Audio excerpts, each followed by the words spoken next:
పనిచేస్తున్న సిబ్బంది మొత్తం కూడా వెంటనే ఎమర్జెన్సీ సైరన్ కూడా ప్రకటించి అలర్ట్ చేశారు. దీంతో ఎక్కడ వాళ్ళు అక్కడే నిలిచిపోయారు. ఈ విషయాన్ని వెంటనే స్థానిక పోలీసులకి ఫైర్ సిబ్బందికి తెలియజేయడంతో హుటాహుటిన అక్కడికి అగ్నిమాపక సిబ్బంది అదేవిధంగా పోలీసులు కూడా చేరుకున్నారు.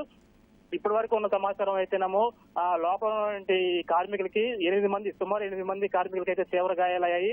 మరో 2 పరిస్థితి కన్నయ్య, ప్రకాష్ అనే 2 వ్యక్తుల పరిస్థితి కూడా విషమంగా ఉన్నట్లయితే తెలుస్తుంది. అసలు ఈ ఫెయిల్డ్ ఎందుకు సంభవించింది, ఎలా సంభవించింది అనే కోణంలో కూడా అక్కడ ఉన్నటువంటి సిబ్బంది అదేవిధంగా అగ్నిమాపక సిబ్బంది పోలీసులు కూడా దర్యాప్తు చేస్తున్నారు. మొత్తంగా కూడా ఉదయాన్నే ఒక్కసారిగా ఇంకా ఇప్పుడే కార్మికులందరూ కూడా ఒక్కొక్కరిగా ఆ పరిశ్రమలోకి వెళ్తున్నారు.